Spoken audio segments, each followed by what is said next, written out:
Bismillahirrahmanirrahim. Assalamualaikum warahmatullahi wabarakatuh. Selamat pagi teman-teman.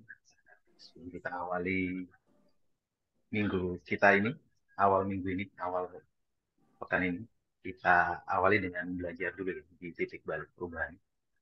Sebelum kita awali kelas kita pagi ini, mulai kita berdoa terlebih dahulu sebagai kesyukuran atas nikmat, rahmat, dan kepahaman dalam hidup kelas kita pagi ini. Oke, silakan. A'udzubillahi minasyaitonir rajim. Bismillahirrahmanirrahim.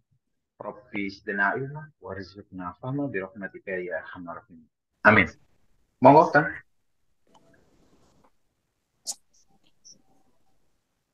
Ya, oke. Bismillahirrahmanirrahim. Assalamualaikum warahmatullahi wabarakatuh. Selamat pagi ya, teman-teman. Ini di minggu pertama ya. Minggu ketiga, hari pertama minggu ketiga.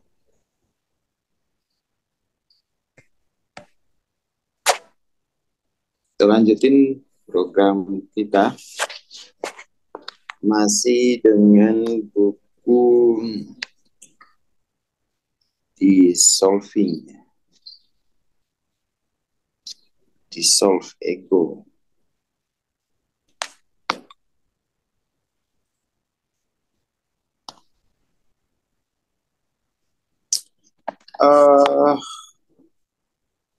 Kita langsung saja di sini ya. Untuk melewati dan mentransendensi daya tarik yang menggoda.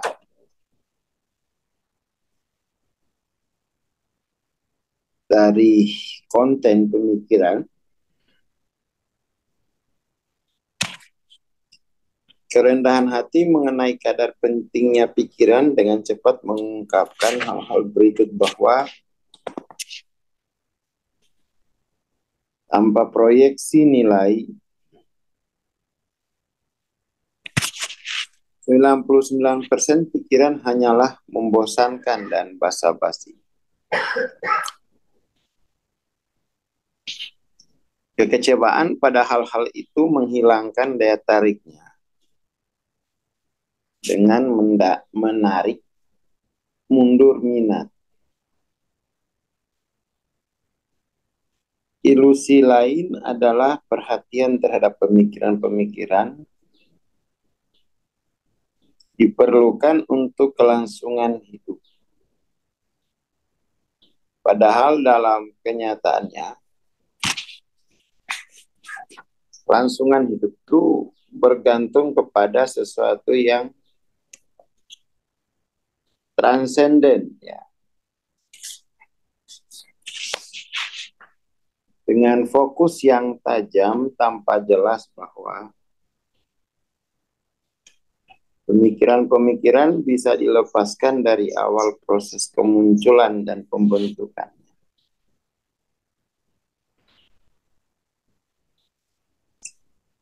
Dengan berkelanjutannya fokus dan pelepasan nilai hiburannya,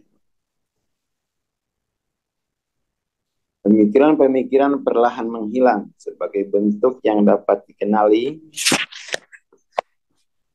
dan mengecil menjadi hanya desakan sementara untuk berpikir. Kepuasan dari dorongan ini dapat ditolak.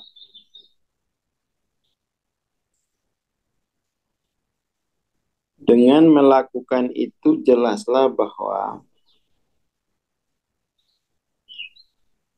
seseorang berpikir hanya sebagai konsekuensi dari keinginan untuk melakukannya, dan bahwa pemikiran dan gambarannya hanya memiliki nilai imajiner ya.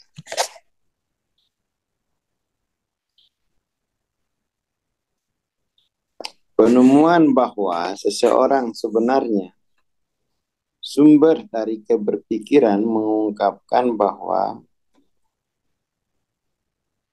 orang sebenarnya bukan korban pikiran, melainkan pengarang fenomena akibat niat dan hasrat. Kebebasan merupakan konsekuensi dari kerendahan hati mendalam yang mengungkapkan bahwa satunya alasan orang berpikir adalah karena orang ingin berpikir untuk mengambil sebuah manfaat atau imbalan pengalaman.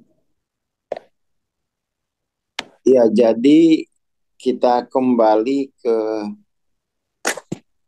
persoalan kita ya.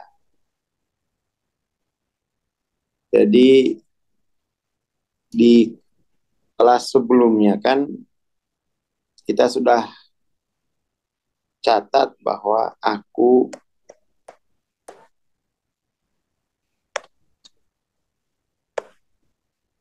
itu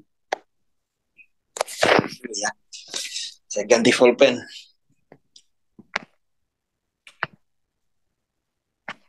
Jadi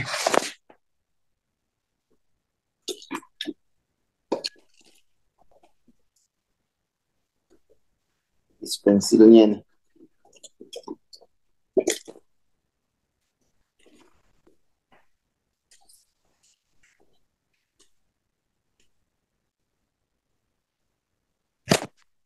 Kemarin itu kan aku itu bisa kita pahami dalam dua konteks kan ya. Sebagai konteks pada kehadirannya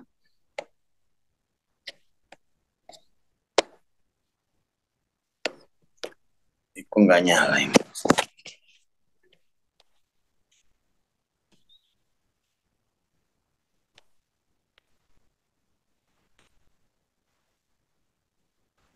Konteks pada kehadirannya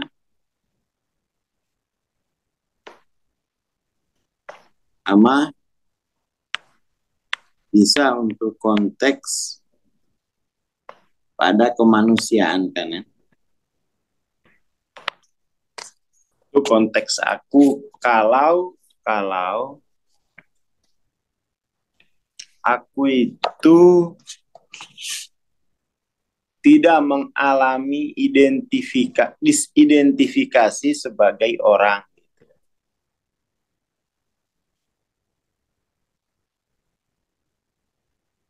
Masalahnya ini kan adalah aku ini sudah mengalami diidentifikasi, dia diidentifikasi sebagai orang. Itu persoalannya. Artinya tuh si aku ini, kesadaran subjek ini telah menjadi objek. Jadilah dia es kecil. Jadilah es kecil. Lalu apa yang terjadi kalau aku itu makomnya es kecil? Bagaimana dengan konteks kehadirannya? Ya Tuhan tidak hadir. Tidak hadir itu. Karena ketika aku ini sudah teridentifikasi sebagai orang,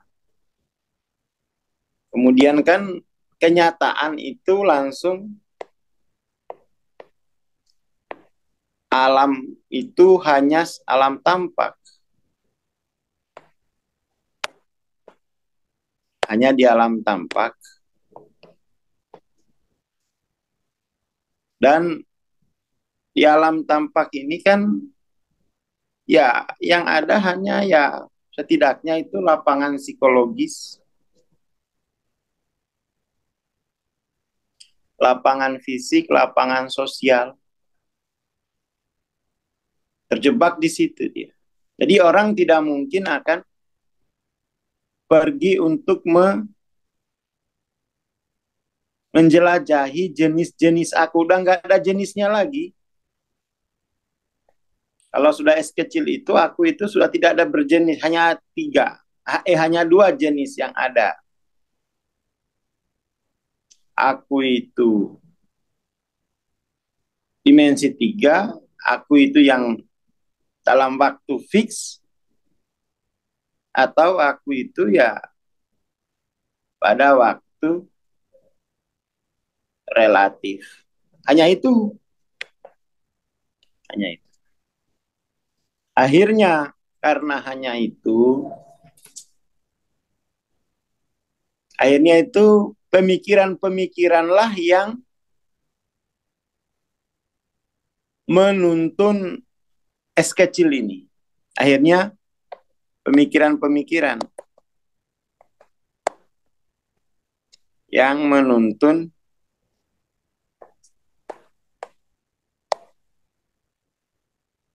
es kecil. Jadi es kecil ini belum berzikir dia.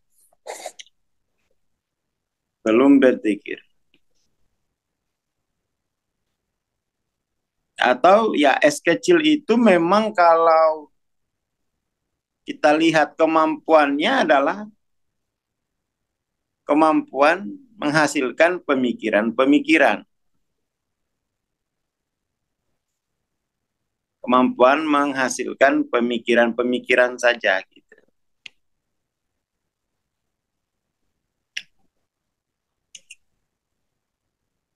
Jadi ya seperti itu kalau terus-menerus di es kecil.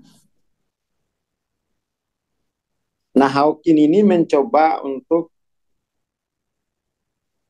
menguliti pemikiran-pemikiran itu. Biar orang itu mudah untuk melepaskan pemikiran-pemikirannya. Jadi semacam apa ya, Hawking justru mencoba menganalisis, mencoba memperlihatkan bahwa sebenarnya pemikiran-pemikiran itu hanya ada di realitas imajiner gitu ya. Hanya ada di realitas imajiner. Apa yang lebih tinggi daripada pemikiran-pemikiran itu? Yang lebih tinggi itu adalah ya kehadiran. Dan kehadiran itu ya sudah meliputi pemikiran gitu ya. Pemikiran. Jadi hadir langsung aja. Jangan hanya dengan pengetahuan yang sifatnya know about, tahu tentang. Ya ini kira-kira yang dicoba mau diterangkan Hawking. Tapi kita sebenarnya itu untuk masyarakat kita, untuk komunitas kita itu enggak jalannya kayaknya tidak perlu bukan tidak perlu, tidak terlalu relevan di jalur ini wong kita itu kan juga masyarakatnya belum sampai di pemikiran gitu. Jadi masyarakat kita ini perkembangan spiritualnya itu unik gitu. Saya kira lebih mudah diarahkan bahwa ya ada jenis kesayaan yang lain. Ya kan? Ada jenis kesadaran aku yang lain selain yang dimensi keempat. Cuman karena dia belum menggeluti dunia pemikiran, yaitu juga pada akhirnya menjadi kerentanan tersendiri. Kerentanan tersendiri. Kerentanannya apa? Menganggap dunia pemikiran itu nggak penting. Padahal antara alam batin dengan alam fisik itu kan mesti dijembatani oleh dunia pemikiran. Jadi pemikiran itu sebagai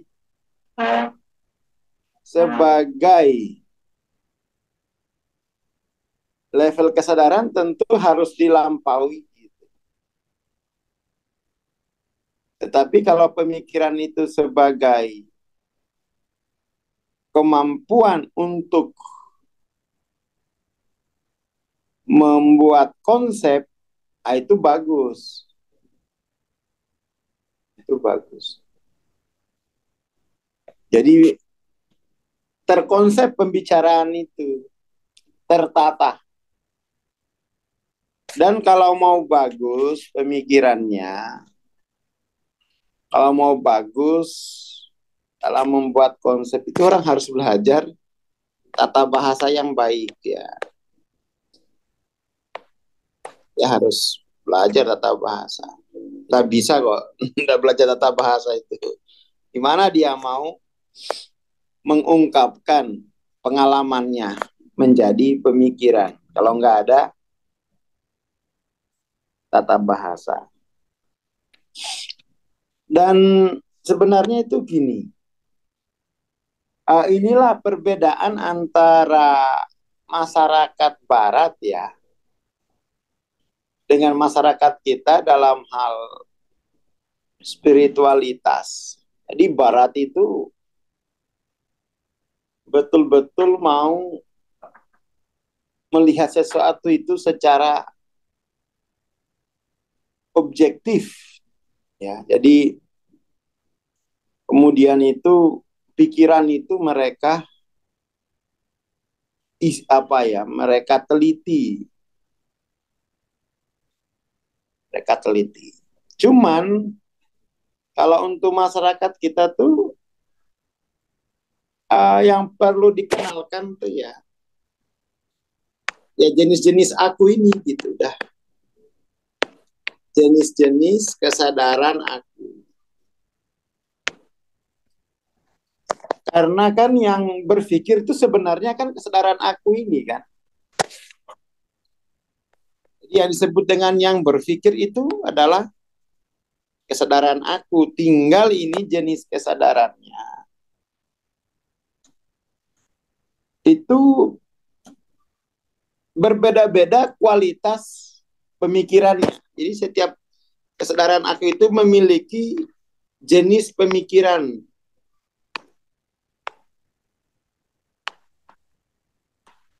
Memiliki jenis pemikiran.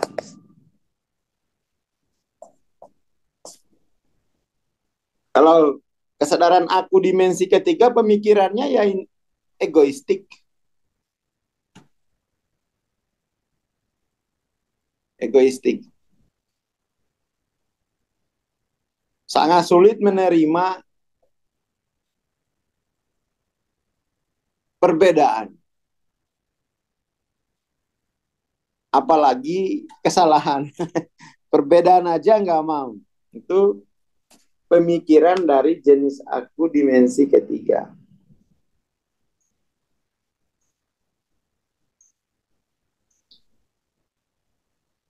Seperti itu.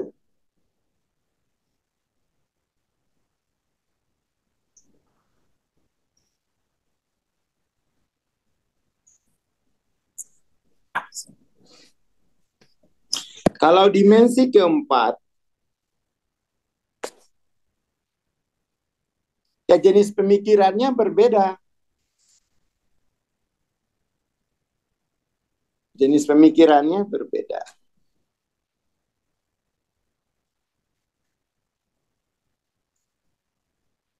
Dengan dimensi ketiga. Karena kesadaran aku dimensi keempat itu dia sudah, aku itu sudah tidak lagi hanya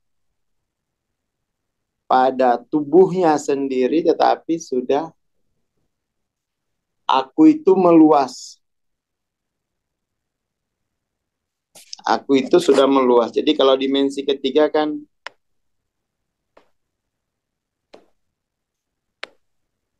Seperti ini aku itu. Beraku sendiri-sendiri gitu. Beraku sendiri-sendiri.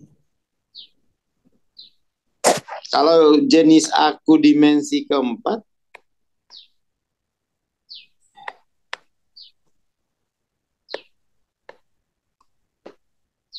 dia seperti ini.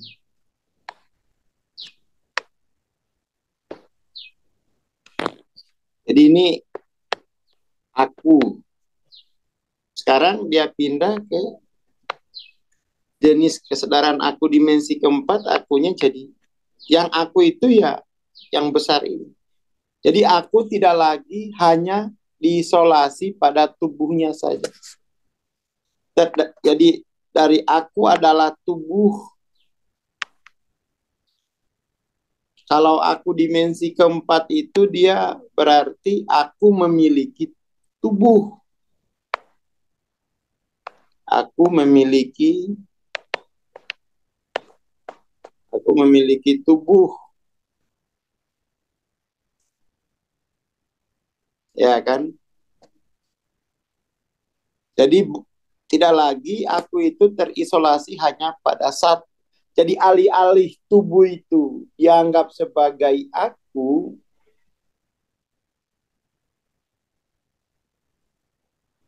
di dimensi keempat itu tubuh itu dianggap sebagai milik,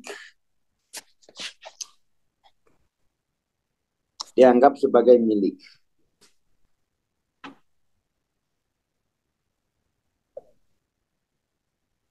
Seperti itu.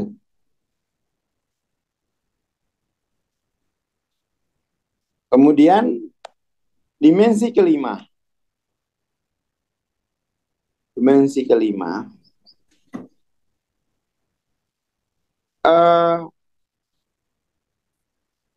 Jadi aku itu sudah jelas posisinya. Jadi kalau dimensi keempat, tubuh itu mengalami mengalami perubahan makna dari aku menjadi milik.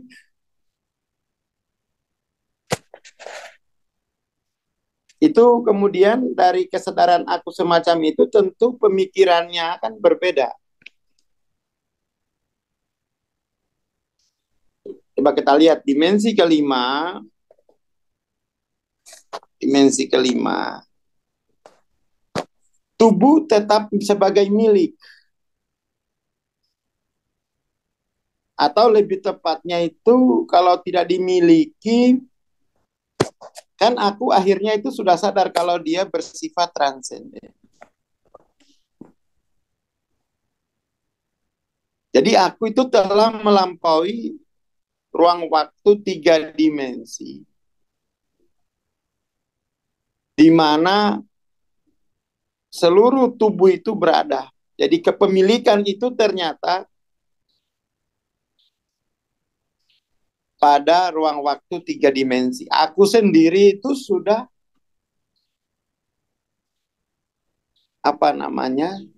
uh, aku itu sendiri sudah melampaui itu. Jadi kalau dimensi keempat, sifat aku itu masih satu ruang dengan miliknya. Dimensi kelima, kesadaran aku itu sudah tidak satu ruang. Tidak satu ruang. Akunya itu bersifat transenden, sementara milik yang tadi dari dimensi keempat itu ternyata itu di dalam ruang waktu 3 dimensi. Seperti itu.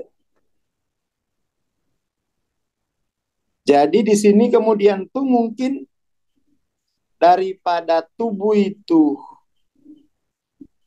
dianggap sebagai milik,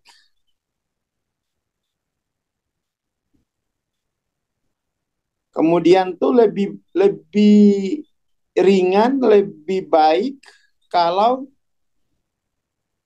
tubuh ini sebagai apa? Sebagai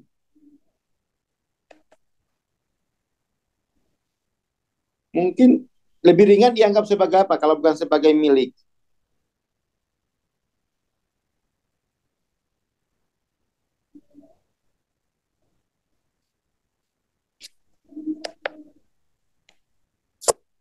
Kita akan kalau sebagai milik ketika di dimensi kelima ini lebih tepat tubuh itu dianggap sebagai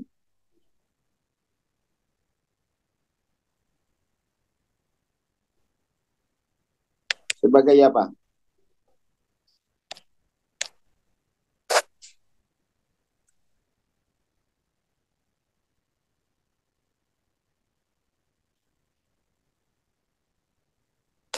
Ya, dianggap sebagai alat saja kan, sebagai peragah dari kesadaran itu, sebagai instrumen, sebagai peraga linier dari yang non linier. Ya,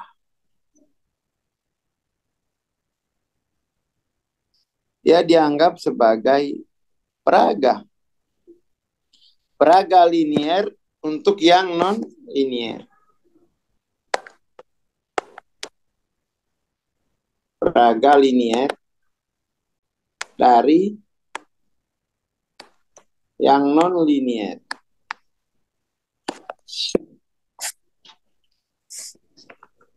Sebagai representasi seperti itu. Dari situ nanti kamu jadi kaget. Walah, saldoku ini ternyata hanya menunjukkan menunjukkan level kesadaranku. Wah, itu dia. Walah, masalahku ini adalah apa yang saya anggap masalah. Jadi apa yang saya anggap masalah itu ternyata cermin dari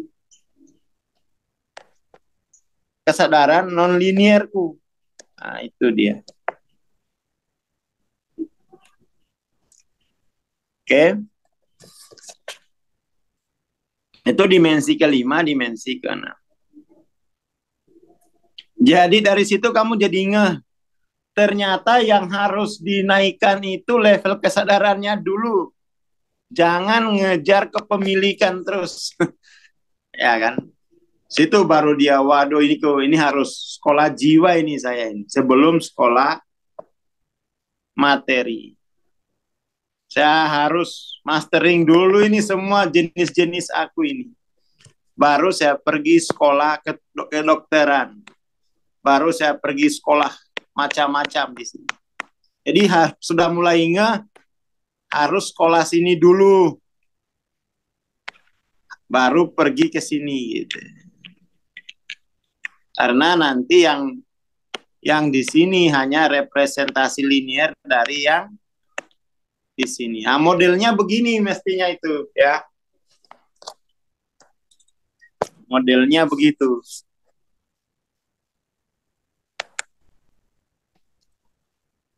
Masalahnya kita belum ada sekolah non linier.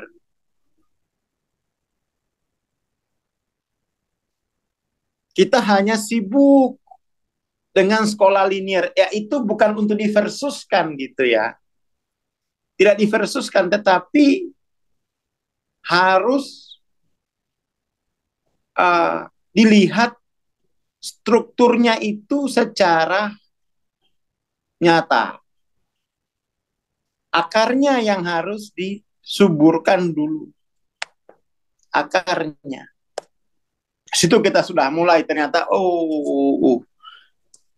institusi pendidikan kita termasuk institusi agama ini tidak fokus pada pada progresif level kesadaran. Langsung dikasih pelajaran biologi, kimia, suruh hafalin. Situ kita jadi bisa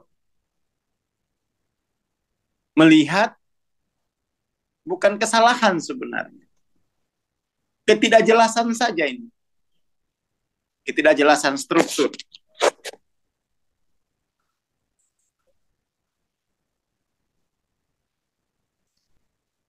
Itu dimensi kelima, dimensi keenam. Ya. Sampai situ kita sudah menjadi manusia seutuhnya. Dah, sampai situ aja. Kita mau sudah menjadi manusia seutuhnya. Kalau apa makna tubuh dari dimensi yang lebih tinggi? Dari dimensi 7 ke atas. Apa makna tubuh?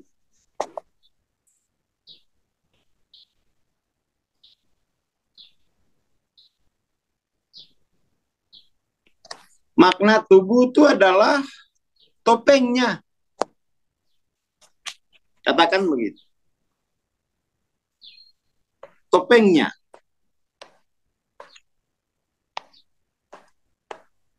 Wah, lebih dalam lagi. Ya, lebih dalam lagi. Jadi keadaan-keadaan ini adalah topengnya.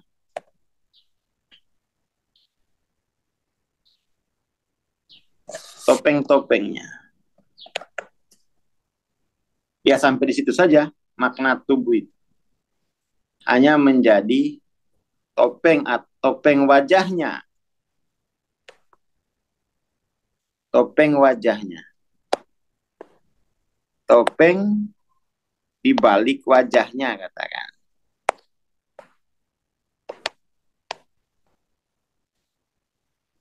Itu sampai dimensi 8 itu. Oh dia itu. Oh dia itu. Oh dia. Begitu.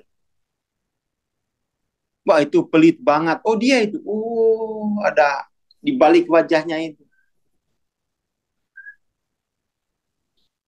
Nanti dimensi ke-9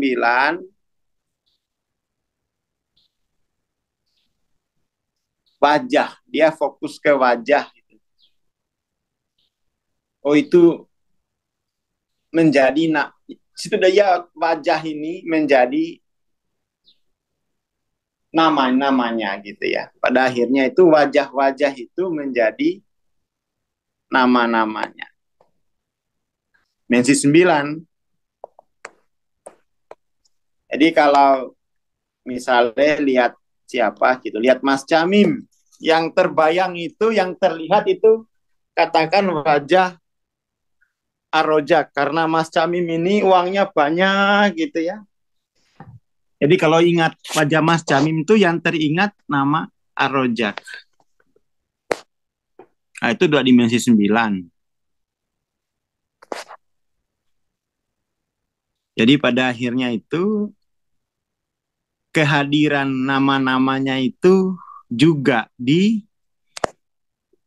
sampai di dalam ruang waktu 3 dimensi itu yang hadir adalah nama-namanya.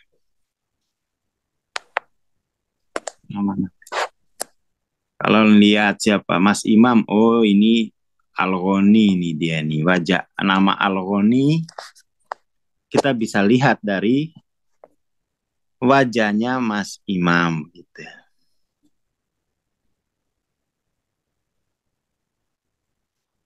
Wajahnya Mas Imam. Ya, seperti itu.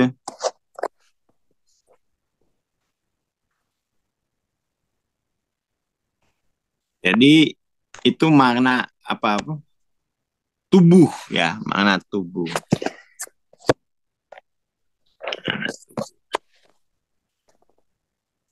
Ya, kita mestinya apa? Daripada yang nggak apa-apa juga sih model kayak begini, tapi sebenarnya itu lebih orang kita itu lebih suka yang seperti tadi gitu. Apa artinya? Apa artinya? Jadi orang kita itu lebih mudah dibimbing. Kalau Hawking ini melakukan pembedahan pada level pikiran gitu. Ya, D9 itu tubuh itu adalah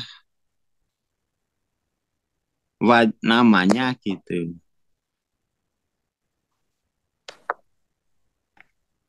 Nama. Kalau wajah itu dimensi 8. Kalau nama, nah itu wajah tadi kan punya nama tuh. Punya nama. Balik ini mau. Gitu. Oke. Ya, itu belajarnya itu mulai berat. Tapi itu makanya harus dari sini juga. Harus dari sini, nah. Selesaikan dulu tuh. Bahwa wajah-wajah apa itu, selesaikan dulu marifat nafsnya. Walaupun juga bisa sebenarnya itu, tapi kita turut aja lah dari bawah gitu.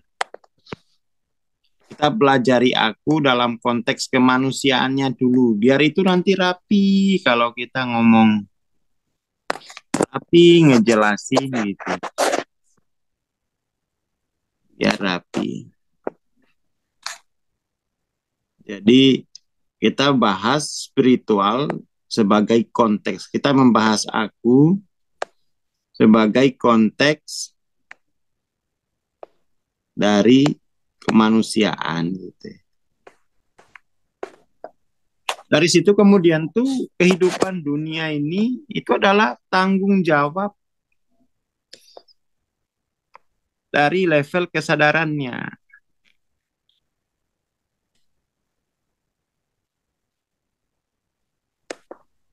Jadi kalau langsung dibawa ke sini ya boleh asal mampu belajar gitu. Tapi ya itu kalau masih mencari hasil, mau mencari hasil ya di sini dulu lah.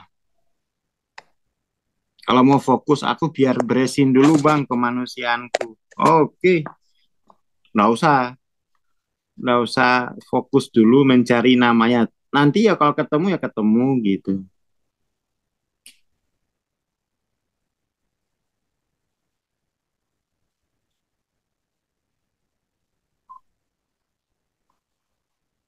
Seperti itu.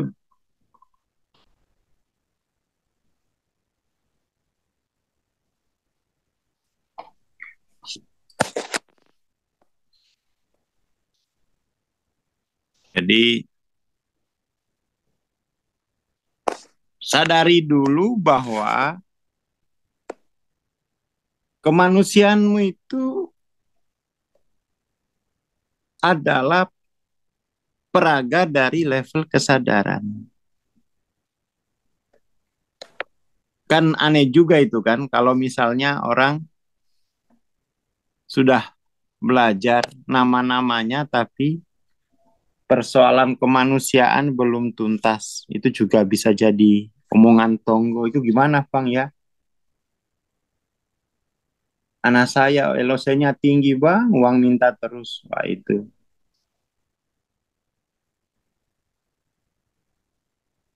Nggak usah dikasih Bu, kayak gituin. Dan nggak usah dikasih Pak.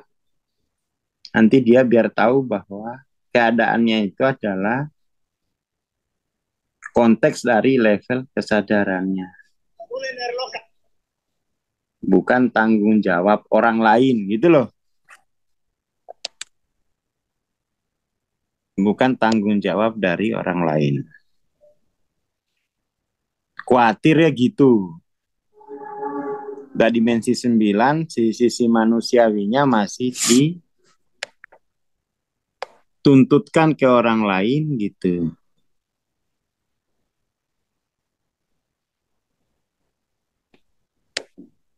Seperti itu. Indonesia kalau bisa masyarakatnya itu fokus di dimensi ke-6 bahwa dunia ini adalah gambaran dari level kesadaran kolektif, maka yang harus dinaikkan itu level kesadaran kolektif. Ngajar.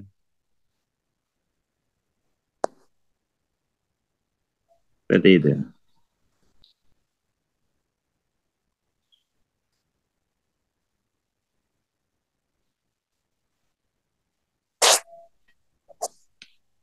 Jadi bagaimana kita berupaya menaikkan level kesadaran?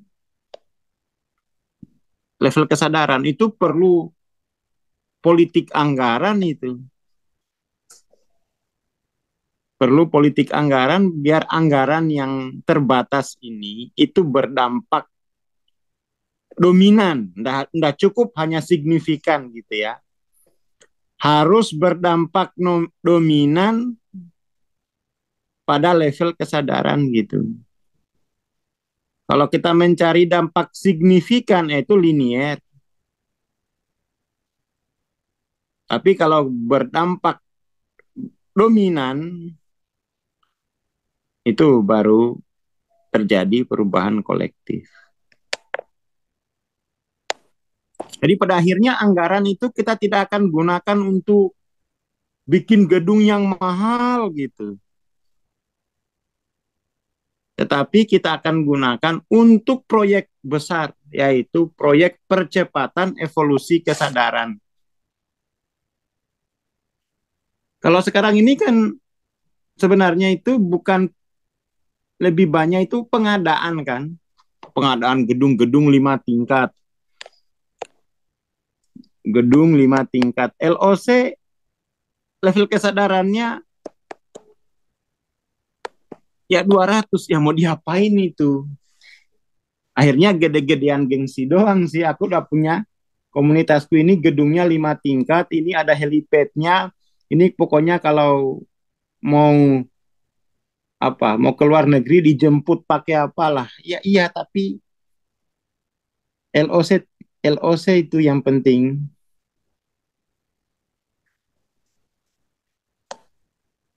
Mendingan ya seadanya saja dulu, tetapi kemudian percepatan evolusi kesadaran itu yang radikal gitu. Ya ya. Akhirnya bikin jadi rumah hantu itu, jadi gedung bagus, ya gimana orangnya. Jadi lebih mahal gedungnya daripada jiwa orangnya gitu ya. Itu kan uang udah menjadi apa namanya itu, gaya hidupnya itu udah kebalik dia. Gedungnya sih bagus, tapi level kesadarannya, aduh, perpustakaannya bagus, 5 tingkat, nggak ada yang baca. Nggak ada yang baca. Akhirnya apa? Sibuk ngurusin rayap. Waduh ini Pak, buku kita dimakan rayap lah. Gimana nggak dimakan rayap? Nggak ada manusianya kok.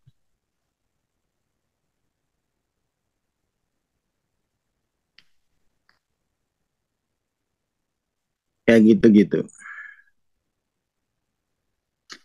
Itu yang terjadi kan? Itu yang terjadi. Karena kita pendekatannya sangat-sangat materialistik. Bukannya nggak boleh, boleh, tetapi itu mestinya itu dia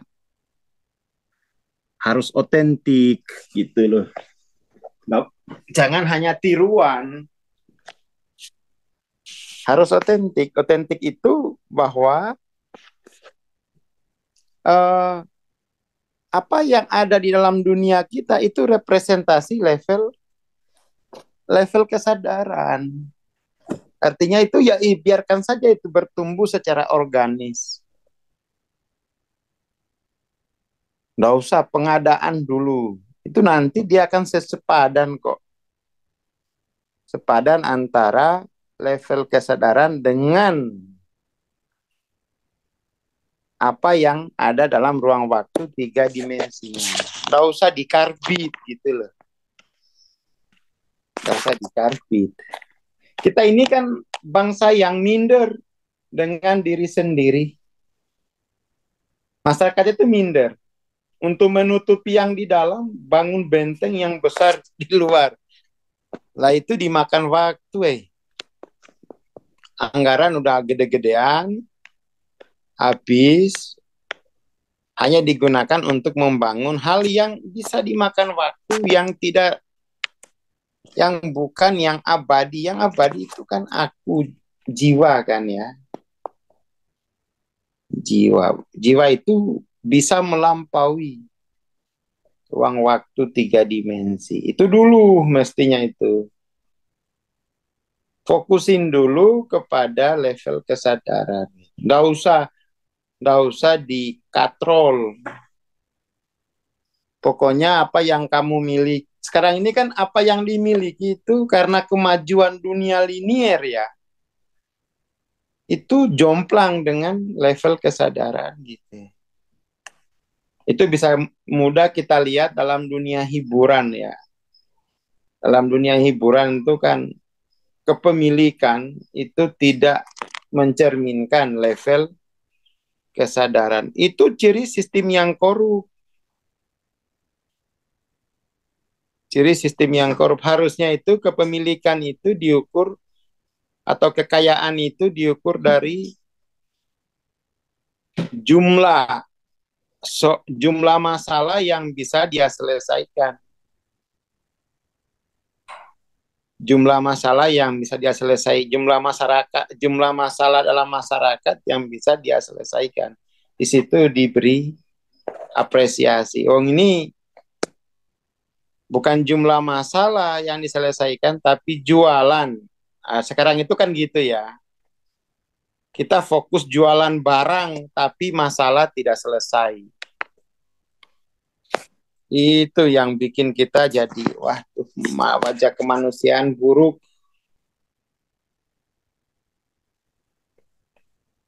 Jadi jumlah barang itu tidak menyelesaikan jumlah masalah. Karena jumlah barang itu kan mudah diduplikasi, menyelesaikan masalah ini yang. Jadi perdagangan kita itu sistem sosial kita itu tidak orientasi pada jumlah masalah yang diselesaikan, tapi ratingnya itu palsu sebenarnya. Justru yang kita lihat itu orang-orang di hiburan ya. Yang paling banyak bikin masalah itu yang diapresiasi. Yang paling banyak dibikin masalah sosial itu yang dihargai gitu. Kan cara sih itu kecenderungan sosial kita hari ini kan. Akhirnya apa, orang terkenal dengan bikin masalah. Bukan terkenal dengan menyelesaikan masalah. Itu satu fenomena baru hari ini gitu.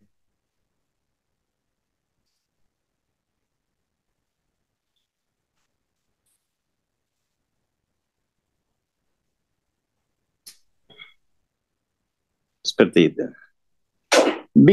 Akhirnya apa? Para politisi misalnya itu juga ya bikin nambah kekacauan.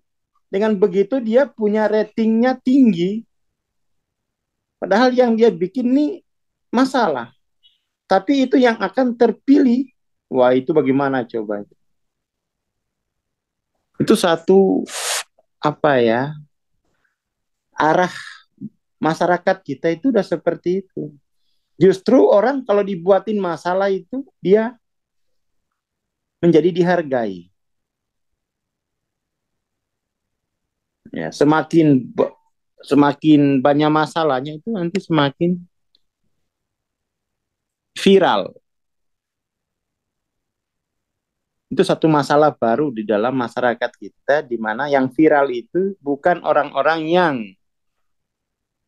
menyelesaikan masalah real, tetapi yang mampu menghibur gitu ya.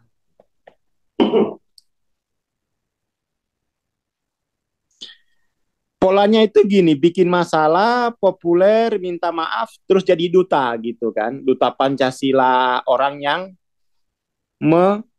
hina Pancasila, duta narkoba gitu-gitu. Jadi polanya itu orang apa ya? Polanya itu seperti itu. Mendadak kaya karena banyak yang endorse gitu. Itu kecenderungan dalam masyarakat material memang seperti itu. Cenderungan dalam masyarakat material yaitu orientasinya material. Makin inilah, makin apa ya, makin merosot.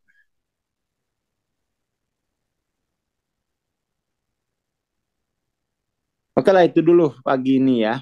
Yaitu kalau kita tidak belajar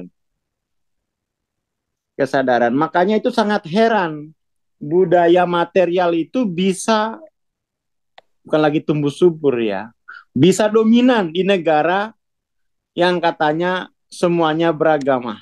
Oh itu masalah besar munafik itu. Masalah besar kalau budaya material itu bisa dominan, dominan dalam masyarakat 100% beragama. Itu ya. Terima kasih, selamat pagi. Assalamualaikum warahmatullahi wabarakatuh. Waalaikumsalam warahmatullahi wabarakatuh. Terima kasih Bang Aswar, terima kasih teman-teman. Mengingatkan ya, insya Allah mentoring TLOC itu Jumat besok ya. Bagi teman-teman yang mau mendaftar, silakan mempersiapkan diri. Dan bagi teman-teman alumni, silakan riset ya, gratis. Terima kasih, kita bertemu Rebu insya Allah. Assalamualaikum warahmatullahi wabarakatuh. Selamat pagi dan selamat beraktivitas.